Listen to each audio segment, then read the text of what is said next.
नमस्कार, आप देख रहे हैं हल्ला बोल। आपके साथ मैं हूं अंजना ओम कश्यप। पवार का पावर, विपक्ष का गेम। आज हम इसी पर हल्ला बोल करेंगे। एनसीपी के मुखिया शरद पवार को सियासत का चाणक्य कहा जाता है। वो विपक्षी खेमे में शामिल हैं, लेकिन उनके कई दांव विपक्ष को ही झटका दे जाते हैं। पहले शरद पवार ने अडानी पर जेपीसी की मांग को लेकर विपक्ष को नसीहत दी, फिर सावरकर को लेकर कांग्रेस की हवा निकाल दी, और अब पीएम मोदी की डिग्री को लेकर जो सवाल खड़े किए जा रहे हैं उससे किनारा कर लिया है। कहते हैं मुद्दा ही नहीं है। आप मेरे एक तरफ देखिए, हम आपको दिखा रहे हैं कैसे शरद पवार ने हाल के दिनों में विपक्ष को एक एक करके 3 झटके दिए। झटका नंबर 1 अडानी पर जेपीसी की मांग को लेकर, झटका नंबर 2 सावरकर को लेकर, और झटका नंबर 3 प्रधानमंत्री की डिग्री को लेकर। दूसरी तरफ आप देख रहे हैं कैसे शरद पवार 1999 तक कांग्रेस में थे। उन्होंने सोनिया गांधी के विदेशी मूल को मुद्दा बनाया, कांग्रेस छोड़कर अपनी पार्टी बनाई। उसके बाद उन्होंने कई बार ऐसे स्टैंड्स लिए जिससे लगा कि वो विपक्षी गुट में तो है लेकिन बीजेपी के साथ है। पीएम मोदी ने संसद में उनकी तारीफ की, बिना नाम लिए राहुल को उनसे कुछ सीखने की नसीहत भी दे डाली थी। आज हम हल्ला बोल में चर्चा करेंगे शरद पवार के धूप छांव वाले दांव पर, लेकिन पहले ये रिपोर्ट।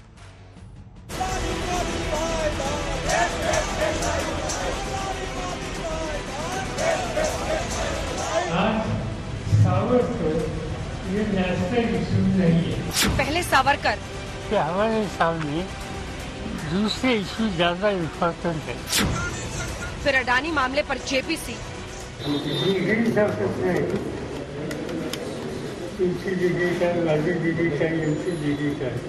और अब प्रधानमंत्री की डिग्री। एक बात तो साफ है, एनसीपी चीफ शरद पवार एकजुट विपक्ष की धारणा ध्वस्त कर रहे हैं। अगर वो राहुल गांधी से लेकर अरविंद केजरीवाल के सबसे बड़े एजेंडे पर धारदार प्रहार कर रहे हैं। पीएम की डिग्री पर शरद पवार दिल्ली के मुख्यमंत्री अरविंद केजरीवाल से लेकर एमबीए के अपने महाराष्ट्र वाले करीबी उद्धव ठाकरे के ही सवालों की हवा निकाल रहे हैं। पीएम की डिग्री के मुद्दे पर सबसे बड़ा हमला आम आदमी पार्टी कर रही है। कभी पोस्टर लगाकर, कभी डिग्री दिखाकर। शरद पवार सीधा कह रहे हैं ये कोई मुद्दा ही नहीं। ये दिल्ली यूनिवर्सिटी की 2001 से मैंने पास आउट किया। ये मेरी डिग्री है, ये उसकी सर्टिफाइड कॉपी है। अगर गुजरात यूनिवर्सिटी से देश के प्रधानमंत्री नरेंद्र मोदी जी ने इंटायर पॉलिटिकल साइंस में डिग्री हासिल करी है, तो वो डिग्री ना दिखाने के लिए वो विश्वविद्यालय कोर्ट क्यों जा रहा है? डिग्री का, राज्य डिग्री का, एमपी डिग्री का, फिर राष्ट्रीय इशू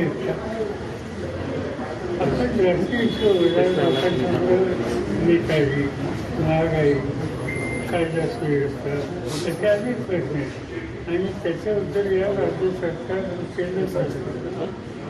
केलं पाहिजे। शरद पवार ने ये कोई पहला झटका नहीं दिया है। इससे पहले वो उस मुद्दे पर विपक्ष के खिलाफ बोल चुके हैं जिस पर बजट सत्र धुल गया, जिस मुद्दे पर राहुल गांधी ने अपनी पूरी पॉलिटिक्स झोंक दी है, अडानी पर जेपीसी की मांग। सवाल पूछना मैं बंद नहीं करूंगा। गौतम अडानी के एम्पायर पर गड़बड़ी का आरोप लगाने वाले संस्थान हिंडनबर्ग पर शरद पवार ने सवाल खड़े किए। कहा हिंडनबर्ग के बारे में हम जानते तक नहीं, तो फिर उसकी रिपोर्ट पर भरोसा कैसे कर सकते हैं? अडानी के बारे में हर भारतीय इतना जानता है कि वो एक सफल भारतीय उद्योगपति है। बीजेपी के लोग, नरेंद्र मोदी जी सब कुछ इस व्यक्ति को बचाने के लिए क्यों कर रहे हैं? सवाल पूछना मैं बंद नहीं करूंगा। नरेंद्र मोदी जी का अदानी के साथ क्या रिश्ता है और 20,000 करोड़ रुपए किसके हैं? मैं पूछता जाऊंगा, मुझे कोई डर नहीं लगता इन लोगों से। हमें ऐसे लगता है कि जेपीसी का जो कंपोजिशन होगा, ये कंपोजिशन में समझो 21 सदस्य की जेपीसी हो तो इसमें 15 लोग रूलिंग पार्टी के रहेंगे। तो जहाँ ओवरवेलमिंग मेजॉरिटी रूलिंग पार्टी की है, वहाँ देश के सामने सच्चाई क्या है, वो कहाँ तक आएगी, इस बारे में कोई भी आशंका पैदा कर सकता है। जिस विपक्षी कुनबे की मोदी के खिलाफ पूरी लड़ाई अडानी मुद्दे पर जेपीसी की मांग पर टिकी है, उन नेताओं के लिए अब इस पर कुछ बोलना मुश्किल हो रहा है। कुछ समझा रहे हैं और विपक्षी एकजुटता के नाम पर पटना से दिल्ली दौड़ लगाने वाले नीतीश इससे किनारा कर रहे हैं। इनका लॉजिक तो हम समझ लेते हैं, क्योंकि जेपीसी का नियम यह है कि जो रूलिंग पार्टी है ना, उनकी जो मेजॉरिटी है पार्लियामेंट में, वो भी कमेटी में भी मिल जाएगा। तो जेपीसी में 50% से ज्यादा लोग बीजेपी और एनडीए वाले पार्टी से होंगे। लोगों की राय अपनी अपनी होती है, न्यूज में देखे तो कौन क्या बोलते हैं, उनकी अपनी इच्छा है। विपक्ष बार बार ये सवाल कर रहा है कि अडानी के पास बेनामी पैसा किसका है। 20,000 करोड़ वाले राहुल गांधी के सवाल पर अब पहली बार अडानी ग्रुप ने चुप्पी तोड़ी है। एक मीडिया हाउस को जवाब देते हुए लिखा है, अडानी ग्रुप ने 18 जनवरी को अपनी रिपोर्ट में बताया है कि प्रमोटर्स ने अडानी ग्रीन एनर्जी लिमिटेड के 20% शेयर फ्रांस के टोटल एनर्जी को बेचकर 2 बिलियन अमेरिकी डॉलर यानी 16,000 करोड़ रुपए जुटाए। साथ ही अक्टूबर 2019 में प्रमोटर्स ने अडानी टोटल गैस के 37.4% शेयर बेचकर 700 अमेरिकी डॉलर यानी करीब 5,000 करोड़ रुपए जुटाए थे। प्रमोटर्स ने इन पैसों को नए कारोबार और पोर्टफोलियो कंपनियों को मजबूत करने के लिए निवेश किया। इससे पहले शरद पवार ने राहुल गांधी को सबसे बड़ा झटका दिया था सावरकर के मुद्दे पर। मराठी अस्मिता के नाम पर उन्होंने सख्त आपत्ति जताई कि राहुल गांधी का सावरकर पर प्रहार ठीक नहीं। Savarkar used to get a stipend from the British. These are historical facts, and these are not facts that the BJP can hide. आज सावरकर ये नेशनल इशू नहीं है, ये पुरानी बात हो गई। सावरकर इनके बारे में हम लोगों ने इनके खिलाफ कुछ बातें की थी, व्यक्तिगत नहीं थी, हिंदुवाद सभा के खिलाफ। इसके बाद से ही बताया जाता है कि शरद पवार और उद्धव ठाकरे के कहने पर समझौता हुआ। राहुल गांधी ने सावरकर के खिलाफ बोलना बंद कर दिया। शरद पवार विपक्षी कुनबे में होते हुए भी कुछ मुद्दों पर अपना अलग ही स्टैंड लेते हैं, चाहे उसका मतलब सीधा किसी विपक्षी नेता के खिलाफ बोलना ही क्यों न हो। लेकिन क्या ऐसे हर बयान के साथ उस नींव को झटका लगता है जिसकी बिसात पर विपक्ष सरकार को घेर रहा है? वैसे प्रधानमंत्री ने संसद में राहुल गांधी का बिना नाम लिए वार करने के लिए शरद पवार की तारीफ की थी। सुनिए। क्या यहाँ बैठे तभी देश की चिंता करनी और वहां बैठे तो देश के अपने क्षेत्र के लोगों की नहीं करनी, ऐसा होता है क्या? किसी से नहीं सीखते तो शरद राव से सीखो। मैंने देखा है शरद राव इस उम्र में भी अनेक बीमारियों के बीच भी क्षेत्र के लोगों को प्रेरणा देते रहते हैं। शरद पवार की राजनीति को समझने के लिए कहा जाता है कि कई नेताओं की सोच जहां खत्म होती है वहां से उनकी सोच शुरू होती है। महाराष्ट्र में एक वक्त पर महाराष्ट्र विकास अघाड़ी बनाकर सत्ता तक उसे पहुंचाकर बीजेपी को सबसे बड़ा झटका देने वाले शरद पवार क्या आज विपक्ष के ही मुद्दों पर अलग बोली बोल उनकी एकजुटता ध्वस्त कर रहे हैं? आज तक ब्यूरो। अनुराग भदौरिया जी, समाजवादी पार्टी के प्रवक्ता, आज स्टूडियो में हल्ला बोल के आए हैं, बहुत स्वागत है आपका। बाहर से मन संभालेंगे नलिन कोहली साहब, जो कि प्रवक्ता है भारतीय जनता पार्टी के। आलोक शर्मा जी, प्रवक्ता कांग्रेस पार्टी के, हमारे साथ जुड़ रहे हैं। अरविंद वाजपेयी, प्रवक्ता एलजेपी के, और बृजमोहन श्रीवास्तव जी, प्रवक्ता एनसीपी के। मुझे लगता है कि नलिन जी, आज आपसे भी पहले जरा बृजमोहन जी के पास जाना होगा। ये क्या चल रहा है शरद पवार जी के मन में? क्योंकि हमेशा कहा जाता है शरद पवार जी के पावर गेम को समझना सबसे मुश्किल है। बीजेपी को करारा उन्होंने एक तरह से शिकस्त दी थी जब एमवीए का गठन किया महाराष्ट्र में, सत्ता उखाड़ पे कि उन्होंने पूरा ऑर्केस्ट्रेट किया कि कैसे एमवीए बनेगा, वहां हम सरकार चलाएंगे। लेकिन अब ये जो सबसे बड़े बड़े मुद्दे हैं राहुल गांधी के, राहुल गांधी कहते हैं मैं सावरकर नहीं, मैं गांधी हूं, मैं समझौता नहीं करूंगा, माफी नहीं मांगूंगा। राहुल गांधी अडानी पर रोज घेरते हैं। इधर पीएम की डिग्री को लेकर उद्धव ठाकरे तक ने कहा कि कौन सा कॉलेज है भाई देश का जो गर्व नहीं करता पीएम मोदी पर कि उसी कॉलेज के पढ़े हुए। इन तीनों मुद्दों को धराशायी कर रहे हैं। क्या है उनके मन की बात? अंजना जी, पहले तो ये समझना होगा कि आदरणीय शरद पवार जी देश के वरिष्ठतम राजनेताओं के साथ एक बहुत ही गंभीर राजनेता भी हैं और हमेशा राजनीति करते समय उन्होंने देश हित को हमेशा महत्व दिया है। उनके लिए सारी बातें एक तरफ हैं, लेकिन देश और देश से जुड़े हुए मुद्दे उनके लिए हमेशा सबसे प्राथमिकता पे रहते हैं। और यही बात है कि उन्होंने कई बार आउट ऑफ बॉक्स जाकर भी अपनी बात को रखा है। जैसे कि मैं आपको बताना चाहता हूं कि देश में जब डिजास्टर मैनेजमेंट एक्ट नहीं था, आदरणीय अटल बिहारी वाजपेयी साहब ने उनसे कहा कि आपको इसका नेतृत्व करना है। वो वाइस चेयरमैन होकर आदरणीय अटल बिहारी वाजपेयी उस समय अध्यक्ष थे उस कमेटी के, और शरद पवार साहब उसके उपाध्यक्ष थे। उन्होंने डिजास्टर मैनेजमेंट एक्ट 2005 इंट्रोड्यूस किया देश के लिए, और उस समय उन्होंने इस बात को कभी नहीं देखा कि लोग क्या कहेंगे, क्योंकि जब भी देश का मुद्दा आता है तो वो पीछे नहीं हटते। मैं यहाँ पर भी यही बात कहना चाहता हूँ, अगर आदरणीय शरद पवार जी ने गौतम अडानी जी के ऊपर उठने वाली उंगलियों के बारे में अगर कहा है तो उन्होंने देश हित में ये बात की है, क्योंकि देश के अंदर जो भी हमारे उद्योगपति हैं, जो भी थामा एक सेकंड उनको मेरे साथ दिखाइए। बृजमोहन जी, क्या आप कह रहे हैं कि अडानी मुद्दे पर जेपीसी की मांग देश हित के खिलाफ है? क्योंकि अगर मैं सही हूं तो शरद पवार जी ने यहां तक कहा है कि जब हमारी सरकार थी तो टाटा बिरला पर सवाल खड़े किए जाते थे जो कि देश हित में काम करते थे, और आज अडानी अंबानी पर सवाल खड़े किए जा रहे हैं, ये देश हित के खिलाफ है। सही कह रही हूं? देखिए, उन्होंने ये कहा, जेपीसी पे पहले मैं बात कर लूं। जिस समय ये मुद्दा सामने आया था देश के, उस समय सारे विपक्ष ने ये कहा था या तो इसके ऊपर सुप्रीम कोर्ट कोई जांच कमेटी बना दे या हम नहीं तो जेपीसी की मांग करेंगे। जब सुप्रीम कोर्ट ने वहां पर एक कमेटी बना दी तो शरद पवार साहब ने यही तो कहा है कि जेपीसी की जगह अभी चूंकि सुप्रीम कोर्ट ने अपनी एक कमेटी बना दी है, उसका इंतजार कर लें, उसका परिणाम आ जाता है। जेपीसी की मांग तो उसके बाद भी उठाई जा सकती है। वो जेपीसी के गठन की बात उन्होंने संसद के सत्र के समाप्ति के बाद की है, क्योंकि अब 2-2.5 महीने तो जेपीसी का गठन नहीं हो सकता जब तक कि फिर से संसद का सत्र शुरू ना हो। तो इस बीच में आखिर हम करेंगे क्या?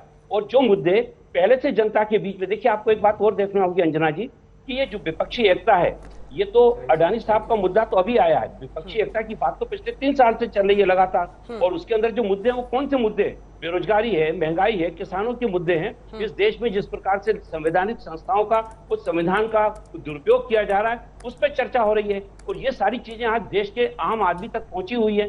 तो क्यों ना उसके ऊपर हम लोग बातचीत करें, ये शरद पवार जी ने कहा। फिर अब ये उन्होंने साफ कहा था ना कि अंबानी अडानी पर अटैक करना ठीक नहीं है।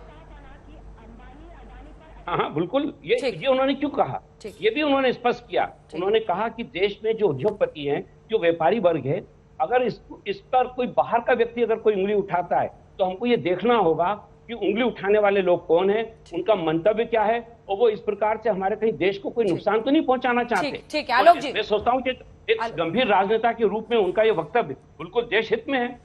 ठीक है, देश हित में अगर वक्तव्य है शरद पवार जी का, जब वो कहते हैं कि अडानी अंबानी पर उंगली उठाना ठीक नहीं है, तो क्या आप देश हित के खिलाफ काम कर रहे हैं? महाराष्ट्र विकास आघाड़ी में आप लोग एक साथ हैं। क्या आप मुझसे पूछ रही हैं? नहीं, आलोक शर्मा जी। शरद पवार जी को, अंजना जी, क्लियर करनी होगी देश के सामने। शरद पवार जी को क्लियर करना होगा कि क्या जो लोग जेपीसी की मांग कर रहे हैं, तमाम सांसद, वो देशद्रोही हैं। ये बात तो शरद पवार जी बता सकते हैं। अभी बृजमोहन जी कह रहे हैं कि एक व्यापारी के ऊपर, अरे भाई, व्यापारी अगर फ्रॉड करेगा तो उंगली क्यों ना उठाई जाए? फिर तो सारे फ्रॉड जितने भी आज तक व्यापारियों ने किए सबको माफ कर दीजिए, क्योंकि वो व्यापारी हैं देश के। ये कौन सा तर्क हुआ? आज खैर मैं स्टेटमेंट से शुरू करता हूं अंजना जी।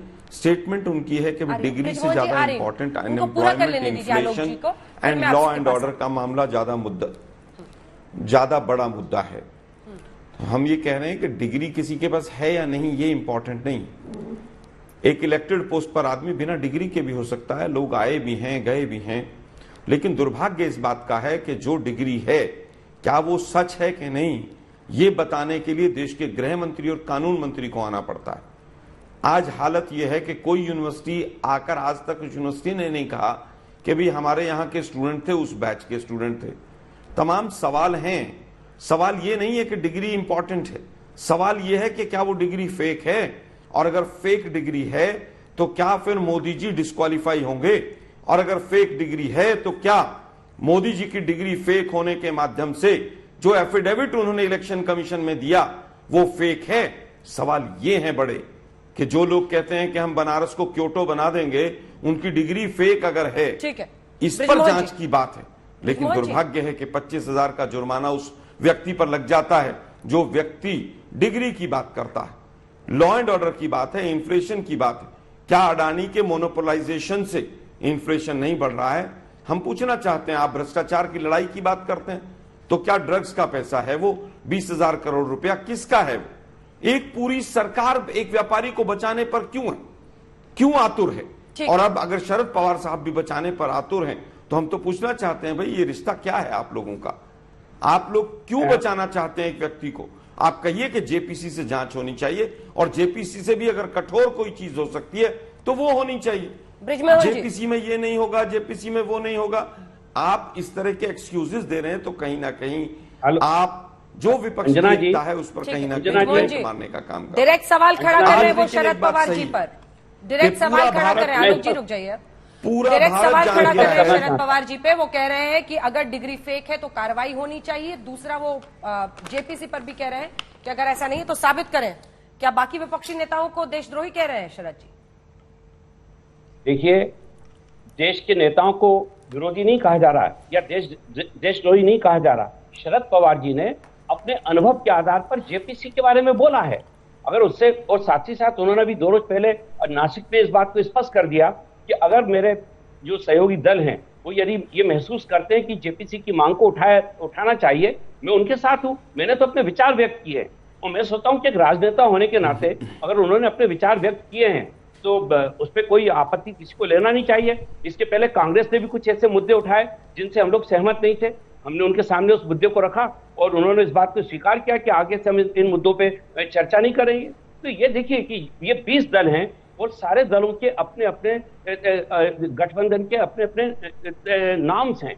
उनके तहत अगर कहीं कोई बात होती है तो हम लोग बैठ के आपस में बातचीत करते हैं और उसका समाधान ढूंढा जा सकता है। मैं सोचता हूं कि इसको विपक्षी एकता से और ये कहकर कि आदरणीय शरद पवार जी ने देश के सारे नेताओं को कोई देशद्रोही कहा है, मैं सोचता हूँ ऐसा कहना और ऐसा सोचना पूरी तौर से निरर्थक है।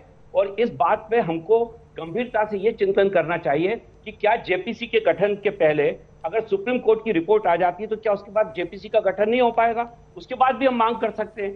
तो इसको खाली यहां तक सीमित रखना मैं सोचता हूं शायद राजनीतिक रूप से उचित नहीं, और यही शरद पवार जी ने कहा है। आलोक जी, छोटा सा जवाब। देखिए, मुझे लगता है कि बीजेपी का गेम प्लान भी यही है कि सुप्रीम कोर्ट की कमेटी बना दी, उसका प्रीव्यू है कि नहीं है, वो किससे सवाल करेगी, किससे सवाल नहीं करेगी, और जो कमेटी बनी है वो भी जेपीसी की बात करेगी कि नहीं करेगी, ये तमाम सवाल हैं। बीजेपी भी यही चाहती है कि ये मामला न्यायालय में 4-6 महीने 8 महीने तक अटका रहे और इतने फिर लोकसभा का चुनाव आए, लोकसभा का चुनाव निकल जाए। पेगासस में भी कमेटी बनी थी। पेगासस में तो सुप्रीम कोर्ट ने स्पेशली ये कहा कि केंद्र सरकार हमारे साथ सहयोग नहीं कर रहा। तो मुझे लगता है शरद पवार साहब बहुत वरिष्ठ हैं और हमारे पूरे यूपीए के बहुत मजबूत नेता हैं वो, लेकिन एक तरफ वो मजबूत नेता हैं और दूसरी तरफ वो जो सवाल उठा रहे हैं कि जेपीसी से क्या होगा। मेरी तो जितनी आयु है उतना उनका एक्सपीरियंस है। जेपीसी के पास इतनी पावर्स हैं कि जेपीसी किसी को भी बुला सकती है। जेपीसी में शरद पवार जी के सांसद भी होंगे राष्ट्रवादी के, तो वो किसी को भी बुला सकते हैं। अडानी से बुलाकर पूछें कि सब मोदी साहब जो गए थे श्रीलंका में या बांग्लादेश में या ऑस्ट्रेलिया में, क्या ठेके दिलवाए गए? ठीक है। ये 20,000 करोड़ किसके हैं? तो शरद पवार जी के पास एक मौका होगा कि वो पूछा जाए, सवाल पूछ सकें। तो जेपीसी की मांग पर कांग्रेस पूरी तरह से अडिग है। ठीक है, ठीक है, आपने अपना स्टैंड क्लियर कर दिया है। बृजमोहन जी, मुझे तो लगता है कि हम लोग सबसे बड़ी फूट आज विटनेस कर रहे हैं, क्योंकि मैंने ऐसे खुलकर आलोक जी पर प्रहार, वो कह रहे हैं बीजेपी का वही एजेंडा है जो आपने अभी अभी शरद जी की बातें बताई हैं। लेकिन इससे पहले कि मैं आपसे कमेंट लूं, अन्य मेहमान हमारे साथ बने हुए हैं। मुझे पता है आप दोनों अपनी एक दूसरे की बात पर जवाब देना चाह रहे हैं। नलिन कोहली साहब, ये रिश्ता क्या कहलाता है? आलोक जी पूछ रहे हैं, प्रधानमंत्री नरेंद्र मोदी और शरद पवार जी का।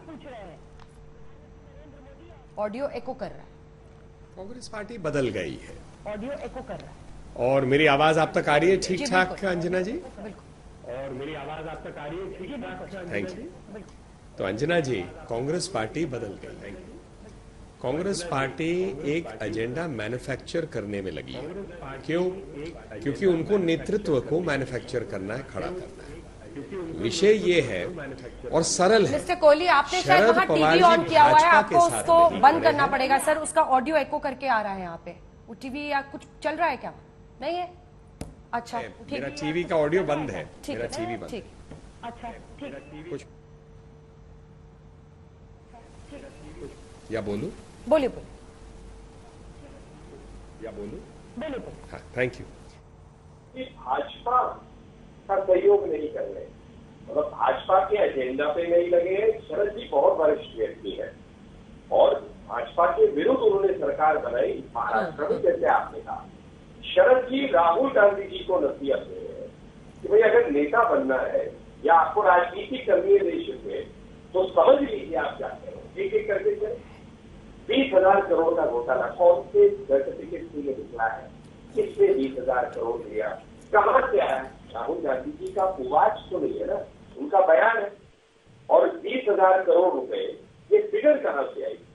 जो कांग्रेस पार्टी 1948 में फ्रॉड करना शुरू किए, स्कैम शुरू किए, जीप स्कैम से लेकर 2G 3G जो भी हो, वो ये कह रही है घोटाला किया। तो मतलब ये कौन सी बात है?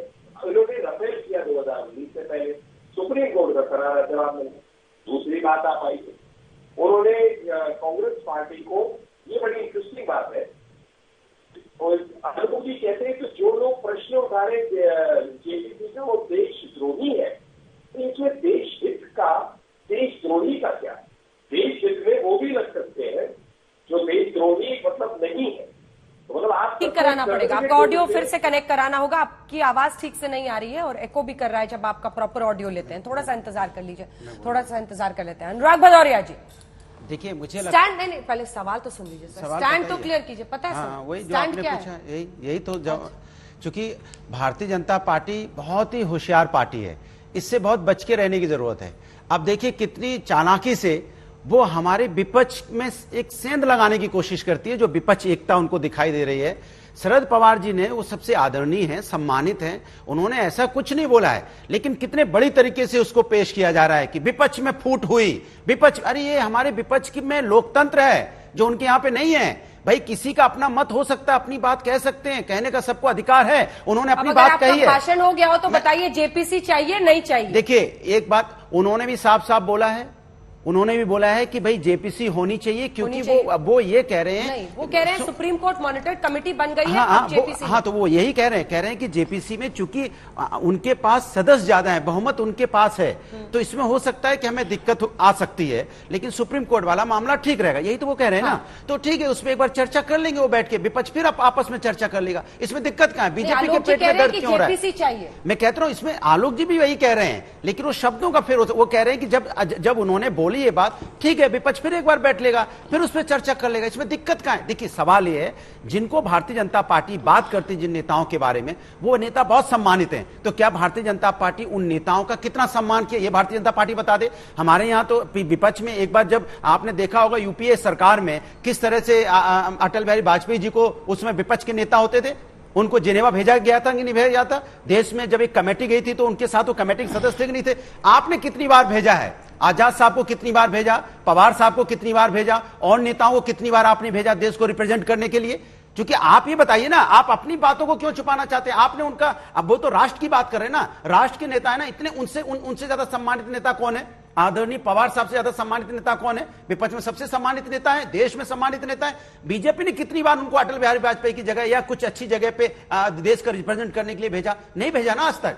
तो जब भारतीय जनता पार्टी ऐसी बात करती है तो हास्यास्पद लगता है कि आप मुद्दे के हिसाब से चूसते हो। उन्होंने सही बोला पवार साहब ने कि आप मुद्दे से ध्यान भटकाना चाहते हो। असली मुद्दा जो हम हमेशा बोलते हैं, जो आप अंजना जी हम पे चिल्लाते रहते हैं, आप आएंगे तो महंगाई, बेरोजगारी, महिला समस्या, किसान की बात करेंगे, वो भी वही बात कर रहे हैं। यही समाज का असली मुद्दा है, किसान असली मुद्दा है, क्योंकि वो समझते हैं इस बात को। तो यही बात तो कह रहे हैं, इसमें दिक्कत क्या है मुझे नहीं समझ में आया। अरविंद वाजपेयी जी क्या गलत कह रहे हैं? ये कह रहे हैं कि असल मुद्दों से भटकाने के लिए सब कुछ हो रहा है। देखो, अभी अनुराग जी बड़े साफ तौर से कह रहे हैं कि सम्मानित नेता है, तजुर्बेकार नेता है, वरिष्ठ नेता है, तो इन सब अलंकृत होने के बावजूद वो सही कह रहे हैं कि भैया जेपीसी में कुछ नहीं मिलता है, जेपीसी पहले भी हुई है और जेपीसी में मेजोरिटी भी बीजेपी की रहेगी। तो इसलिए सुप्रीम कोर्ट मॉनिटर्ड जो इंक्वायरी चल रही है, उसी इंक्वायरी में अगर आपके पास कुछ है, अगर आपके पास कोई तथ्य है, तो वहां जाके आप दे दीजिए, दूध का दूध और पानी का पानी हो जाएगा। लेकिन हकीकत क्या है? 20,000 करोड़ रुपए की फिगर कहां से आई? ऐसे ही आरोप लगाए जाओगे। अगर डॉक्यूमेंट कोई चीज है, कोई जानकारी भी है, चलो छोड़िए डॉक्यूमेंट नहीं है, जानकारी है आपके पास, जाइए एफिडेविट में वो जानकारी दे दीजिए, दूध का दूध पानी का पानी हो जाएगा। देखिए ये नहीं है फैक्ट। फैक्ट ये कि न मुद्दा है, न विपक्षी एकता है, न कोई दृष्टि है। मुद्दा ढूंढने की कोशिश जारी है, तो है, एकता की कोशिश जारी है। आप तो भी बोल रही है महंगाई, बेरोजगारी, किसान मुद्दा है, और दूसरी बोल रहे हैं मुद्दा है। सर आप भी बोल दीजिए ना कि युवा मुद्दा है, किसान मुद्दा है, बेमौसम की बारिश मुद्दा है, जिससे फसल का नुकसान हुआ है, किसान कैसे पूरे साल खाएगा, ये तो मुद्दा है ना, भ्रष्टाचार है ना, बताओ।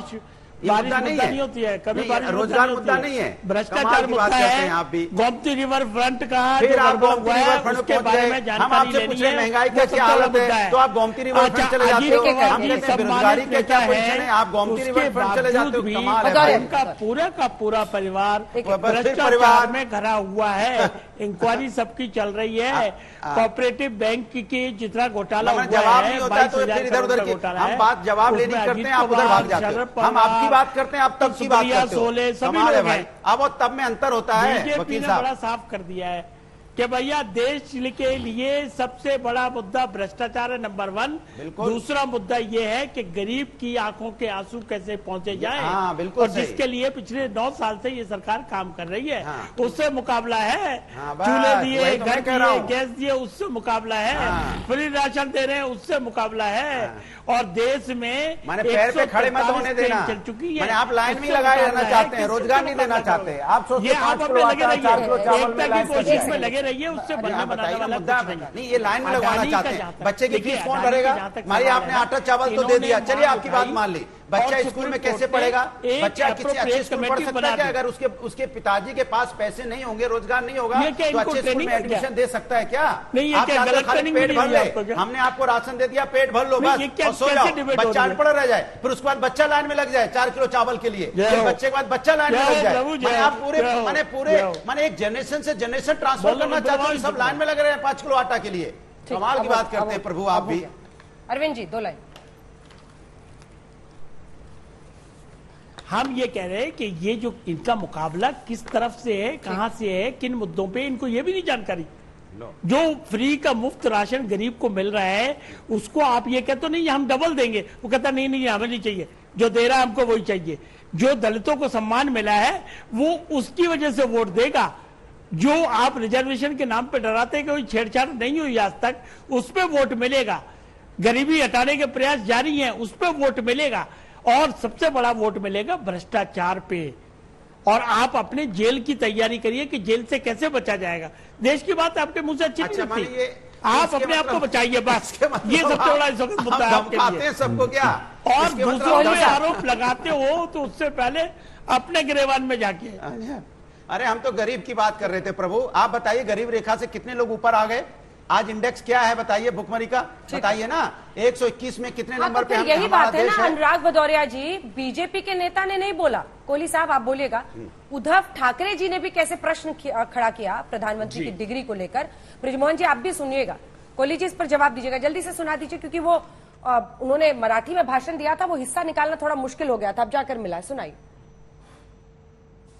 एका बाजूला पदवी दाखवून सुद्धा किंमत मिळत नाही आणि दुसऱ्या बाजूला पंतप्रधानांची पदवी दाखवायला मागितली तर 25,000 रुपये दंड होतोय। अशी कोणती पदवी आहे त्यांच्याकडे? कोणत्या कॉलेजची आहे? बरं, कॉलेजला सुद्धा अभिमान वाटायला पाहिजे की माझ्या कॉलेजमध्ये, आमच्या कॉलेजमध्ये शिकलेला एक विद्यार्थी देशाच्या पंतप्रधानपदी बसलेला आहे। हा अभिमान त्या कॉलेजला पाहिजे। आज या व्यासपीठावरती मी आहे, जयंतराव पाटील आहेत, आम्ही दोघेही एका शाळेतले, बालमोहन विद्या मंदिर।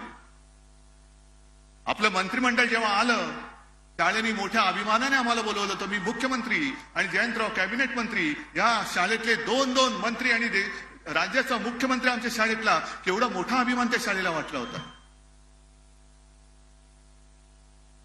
असा अभिमान माझे पंतप्रधान ज्या कॉलेजमध्ये शिकले त्या कॉलेजला वाटू का नये? उद्धव ठाकरे की बात हमने सुनाई कोहली साहब। इससे पहले कि ब्रिजमोहन जी के पास जाऊं, इन 3 मुद्दों पर शरद पवार बीजेपी के स्टैंड पर दिख रहे हैं, तो आलोक शर्मा जी पूछ रहे हैं कि रिश्ता क्या कहलाता है? जी धन्यवाद। मैं आशा करूंगा कि अब मेरी आवाज जो है आप तक ठीक आ रही है। मैं संक्षेप में बोलूंगा। देखिए अंजना जी, शरद पवार जी, धन्यवाद, शरद पवार जी भाजपा का समर्थन नहीं कर रहे हैं, क्योंकि आपने भी सही फरमाया कि शरद पवार जी ने तो भाजपा के विरुद्ध वहां सरकार खड़ी की थी कांग्रेस के साथ, और उनकी पार्टी सबने मिलकर शिवसेना के साथ। अब इस पे दूसरी बात पे आइए। शरद पवार जी, मेरा मानना है, इतने वरिष्ठ नेता हैं, अनुभवी नेता हैं, तो तो वो राहुल गांधी जी को सीख दे रहे हैं, कांग्रेस को सीख दे रहे हैं। और ये बात बड़ा स्पष्ट है कि राहुल गांधी जी एक एजेंडा चाह रहे हैं। 2019 में फर्जी एजेंडा था रफेल में सुप्रीम कोर्ट की सुनवाई हुई, खारिज कर दिया उस पूरे याचिका को। उस समय उनको माफी मांगनी पड़ी थी सुप्रीम कोर्ट से अपने बयानों के लिए। अब उसके बाद क्योंकि प्रश्न हमेशा कांग्रेस पे उठते हैं, तो कांग्रेस ने दो तीन ऐसे विषय उठाए। 20,000 घोटाला, 20,000 करोड़ का घोटाला अडानी ने किया, रोज बोलते हैं। कहां से ये फिगर आई, किसकी फिगर है, कौन सी सीए इंस्टीट्यूट की फिगर है, ये इनकी फिगर बन गई है। और इस पर शरद जी ने बेसिकली कह दिया है कि भाई उद्योगपतियों पे अगर आपको करना है तो प्रूफ दीजिए, आपके पास सबूत है तो 1 मिनट में ये कोर्ट चले जाते, कोई याचिका फाइल करते, ये हमारे सबूत है। बेसिक इशू क्या है, एक नेता को खड़ा करना है कांग्रेस पार्टी ने, वो है राहुल गांधी। उसको खड़ा करने का प्रयास लगातार को 1.5-2 दशक से चल रहा है, वो उनका अधिकार है। उसको अगर खड़ा करना है नेता के रूप में, उसका एक एजेंडा होना चाहिए। तो शरद जी क्या कह रहे हैं, अरे भाई तुम्हें एजेंडा चाहिए तो देश हित का एजेंडा करिए। और कांग्रेस का जवाब देखिए कि देश हित को कहते तो हम क्या देश विरोधी द्रोही बन गए। कमाल की बात है, 2 नेता अलग अलग बात कह सकते हैं तो उसका मतलब है दूसरा देशद्रोही हो गया है। शरद जी कह रहे हैं जो मुद्दे जनता से जुड़ सकते हैं उन पर बात करिए आप। ऐसी ही नसीहत उन्होंने डिग्री पे कह दी है, जनता का विषय नहीं है ये सर्ट। तो कांग्रेस पार्टी नसीहत ना लेते हुए वो चाहते राहुल गांधी जी सबके नेता बन जाए। पर कहीं ना कहीं ऐसे वरिष्ठ लोग भी इस देश में हैं, चाहे भाजपा के विरुद्ध खड़े हो, वो अनुभवी लोग हैं जो समझते हैं कि भाई हम चुनाव लड़ते हैं, हमारी पार्टी जीतती है, हम लोगों को जनता से जुड़े रहते हैं अपने कामों में। तो राहुल गांधी जी को वो नसीहत दे रहे, भाई अगर तुम राजनीति करना चाहते हो तो सावरकर को गाली देके महाराष्ट्र में कैसे करोगे, देश में कैसे करोगे, उन लोगों से जो सावरकर जी का आदर करते हैं, जो उन्हें वीर सावरकर के रूप से देखते हैं। आप कहते हो मैं गांधी हूं, सावरकर नहीं, मैं माफी नहीं मांगूंगा। उस जमाने की चिट्ठियां अगर पढ़ेंगे राहुल गांधी जी, क्योंकि पढ़ने से बहुत कुछ जानकारी मिल जाती है, तो देखेंगे महात्मा गांधी जी की भी चिट्ठियों में आई बेग टू से एज योर सर्वेंट, ये उस प्रकार की भाषा होती थी। लेकिन महात्मा गांधी जी देश के लिए खड़े रहे। महात्मा गांधी जी को पिता समान हम लोग मानते हैं, क्योंकि देश में अहिंसा के आधार पे काम किया।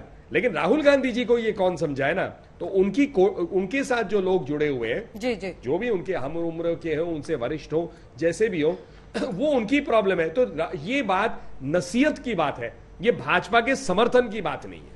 मैं 5 सेकंड ले लूं, बस 5 सेकंड। मैं बस बीजेपी के प्रवक्ता जी से ये कहना चाहता हूं, आपने अभी बोला कि विपक्ष में इतने सम्मानित नेता हैं, तो आप उनका सम्मान कर देते। कृषि बिल बना रहे थे तो आप उनसे थोड़ी राय ले लेते, क्या बुराई थी उसमें।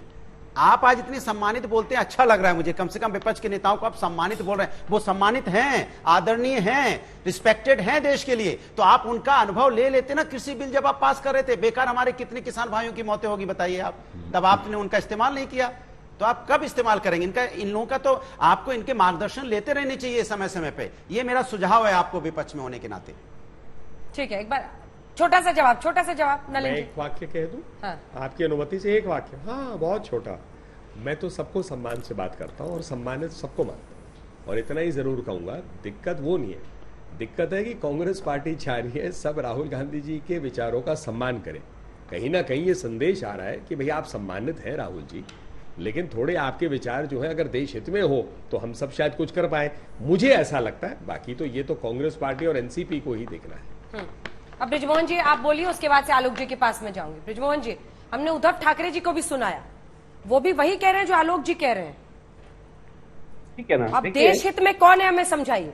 शरद पवार जी जो कहते हैं कि डिग्री पर बात करना देश के लिए जरूरी नहीं है, अडानी पर जेपीसी की मांग भी नहीं चूंकि सुप्रीम कोर्ट की मॉनिटर्ड कमेटी बन गई है, सावरकर पर बोलना ठीक नहीं। देश हित में वो बोल रहे हैं या राहुल गांधी और उद्धव ठाकरे बोल रहे हैं? देखिए कि जो आदरणीय उद्धव ठाकरे साहब ने कहा या जो अभी आलोक शर्मा जी ने कहा, निश्चित रूप से ये इनके विचार है, और उस पर जब हम जो सहयोगी दल हैं जब बैठेंगे तो इस पर निर्णय लेंगे ना। शरद पवार जी ने नासिक में इस बात को बहुत स्पष्ट रूप से कहा है कि अगर कोई मेरी बात से असहमत है, हमारा कोई सहयोगी, और लोग चाहते हैं कि नहीं जेपीसी पे गठन होना चाहिए, तो हम उनके साथ हैं। शरद पवार जी ने यह कहा कि अगर आप मेरी बात नहीं मानेंगे तो हम गठबंधन से दूर चले जाएंगे।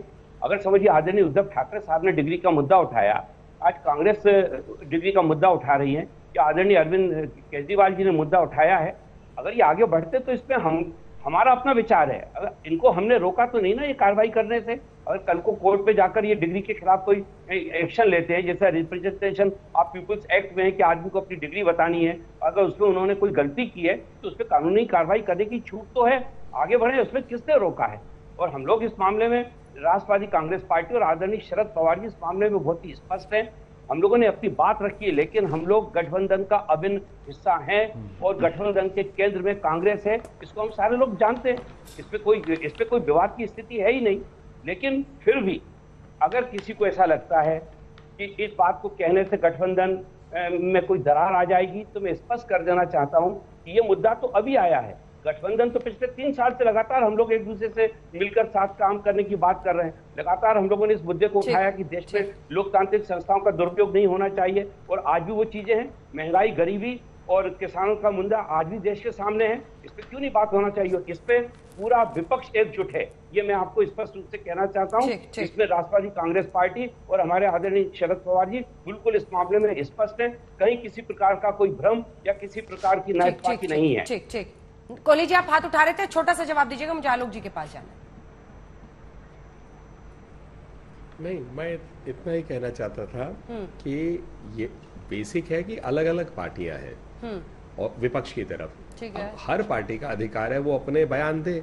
तो शरद जी ने अपना बयान दिया, अब इसको तुरंत बीजेपी के साथ जोड़ देना, मुझे लगता है कि ये उस बात को दर्शाता है कि कितने अनुभवी लोग दूसरी तरफ हैं, जो मतलब किसी एक वरिष्ठ नेता ने जो बीजेपी के साथ खड़े नहीं है, एक बात रखी और कहा कि भाई ऐसे होना चाहिए, ये मेरे विचार है, उसको भी नजरअंदाज कर दे।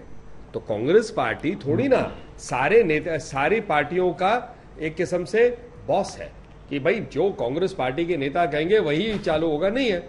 विपक्ष के नेता भी अपनी जगह खड़े हैं, बीजेपी के विरुद्ध होंगे, तो ये बात राजनीतिक बात है, इसमें देशद्रोह की कोई बात नहीं।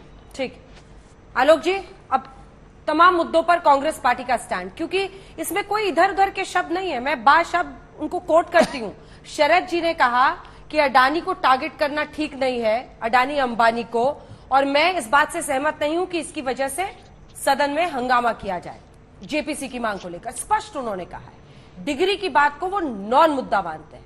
सावरकर पर प्रहार वो कहते हैं एकदम गलत है। इन तीनों पर आपको लगता है कि कॉमन ग्राउंड आप लोग खोज पाएंगे? देखिए, मुझे लगता है मैंने डिग्री वाला विषय अंजना जी बिल्कुल क्लियर करके रखा कि डिग्री के बिना भी प्रधानमंत्री बन सकते हैं, पहले भी बने हैं, आगे भी बनेंगे, बिना डिग्री के एमएलए एमपी भी बने हैं। विषय डिग्री का नहीं, विषय यह है कि क्या डिग्री फेक तो नहीं है, क्या एफिडेविट में झूठ तो नहीं बोला गया है, क्या देश के प्रधानमंत्री को ट्रांसपेरेंसी नहीं रखनी चाहिए, और अगर ऐसा है तो उसको क्लैरिफिकेशन होना चाहिए। कोई भी यूनिवर्सिटी आगे आकर क्यों नहीं कहती कि फला साल में मोदी जी यहां से एंटायर पॉलिटिकल साइंस में पढ़े थे। विषय ये है, विषय ये नहीं है कि अडानी को अटैक करना है, विषय ये है कि अडानी की वजह से जो एलआईसी और एसबीआई का पैसा डूबा उसका जिम्मेदार कौन है। अटैक अडानी पर नहीं है, अटैक अडानी और सरकार के जो अनैतिक संबंध है उस पर है। जांच अडानी की नहीं है, जांच इस बात की है कि 2 दर्जन से ज्यादा कंपनियां, एक महापुरुष महोदय जो कहते थे देश नहीं बिकने दूंगा, उन्होंने 2 दर्जन से ज्यादा कंपनियां बेची, और वो ज्यादातर एक ही व्यक्ति को क्यों गई।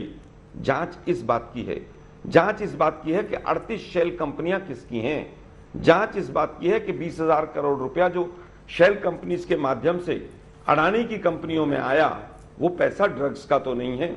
जांच इस बात की है कि पेगासस, नोटबंदी, राफेल, इनका पैसा तो नहीं है। जांच इस बात की है कि एमएलए जो खरीदे जाते हैं शरद पवार साहब और हमारी सरकार गिराई जाती है, क्या आप उसका समर्थन करते हैं?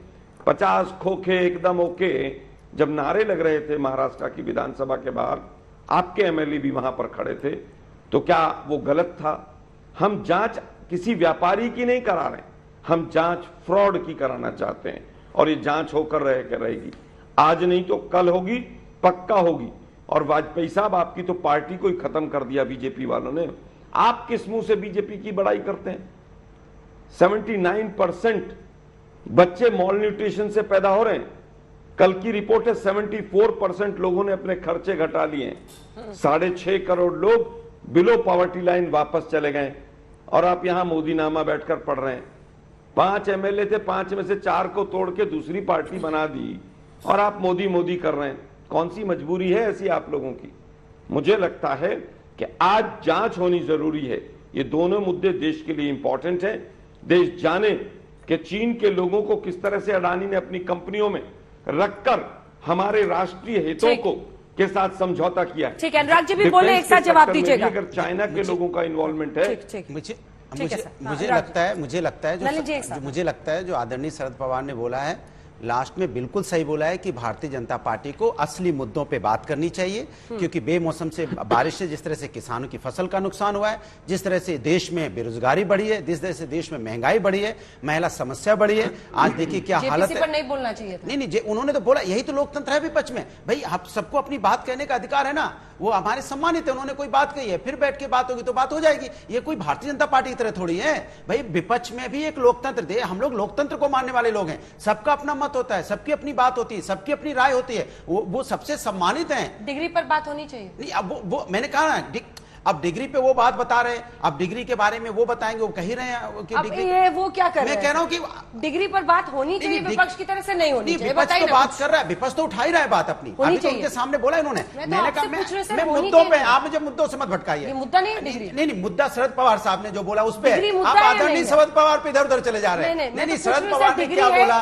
शरद पवार साहब ने क्या बोला कि विपक्ष में है अभी, ये सत्ता में बैठे, आप कंफ्यूज कर रहे हैं, सत्ता में है, उनके पास जेपीसी में लोग ज्यादा होंगे। आलोक जी तो नहीं कंफ्यूज हो रहा है। नहीं, मेरी बात मुझे बोलने दीजिए, आलोक जी अपनी बात कर रहे हैं, मैं अपनी बात कर, मुझे अपनी बात, आप आलोक जी अरे वो तो विपक्ष तो एक साथ राउंड टेबल बैठता है, अपना मुद्दा तय कर लेता है, उसके लिए आप क्यों परेशान हैं? डिग्री मुद्दा है कि नहीं है? अरे डिग्री, अगर कोई डिग्री गलत है सही है तो वो तो तय होगा ना, उसमें दिक्कत क्या है? कोहली साहब लास्ट कमेंट, सबका जवाब।